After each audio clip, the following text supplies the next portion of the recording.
One of the reasons I love crows is because they stick around all year, and I know that even in the middle of winter, when everything is snowy and cold, I can always find some crows to go out and watch and see them do really interesting things. So in this video, I want to highlight 3 super cool crow behaviors that anyone can observe in the winter landscape. 2 of them are very common and probably happen right outside your home, and one of these is a little bit less common, but if you watch crows closely, you will definitely be able to see this one too. So let's hop right in.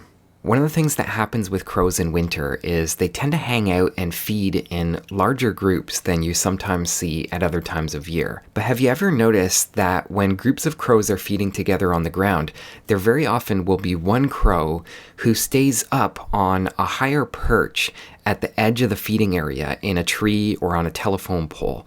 This crow is what's known as a sentinel. The job of this sentinel crow is to watch for any kind of dangers or opportunities that might be further out on the landscape that the group might miss if they're all down on the ground feeding. If you watch this sentinel crow, they do a lot of really interesting communication. For example, if that crow detects danger, like a bald eagle or a hawk or even a cat or a fast-walking human, the sentinel crow will give off an alert call. They'll make a burst of caws in an alarming kind of way, and you'll see all the crows on the ground will instantly react to that threat. So by paying attention to the sentinel crows, it gives us a lot of interesting information about what's happening in the crow world and in the larger landscape. Another thing you'll notice here is that crows will routinely switch out the sentinel. So the sentinel gets to fly down and feed for a while, and another crow flies up to take the lookout position. It's an extremely common behavior, and it's a really amazing example of social intelligence in crows.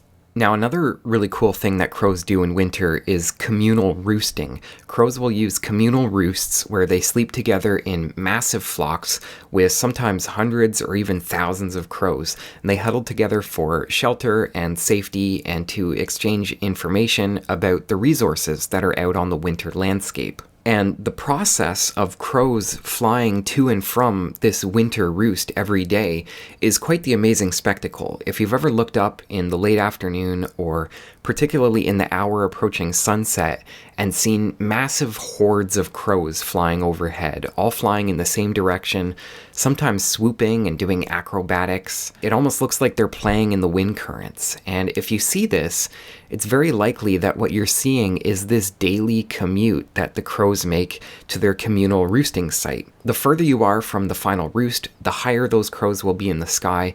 They come from miles and miles around, and when you get close to the final roosting site, they will actually gather in the trees, and you can see hundreds of crows in a single tree before they finally move into their sleeping area. In city environments, these roosts can be incredibly massive, but even in a small town like where I live, there are hundreds of crows that do this every single day. It's a really cool behavior that happens pretty much every day during winter. Now, the third behavior I want to share is a little bit more difficult to see, but if you have binoculars, you can actually watch crows eating snow. And this is because crows do actually need to have some sort of water in their diet. And it's extremely common for crows to do things like dunk food in water to get it all wet before they eat it. But of course, in wintertime, when everything gets frozen up, they don't always have this option, so they will actually eat snow. So here's a crow eating snow on the roof of my shed, and I just love seeing how they carefully turn their head to the side and eat the snow in this very systematic way. This is what I often refer to as a rhythmic behavior because it has a very specific pace and pattern to it.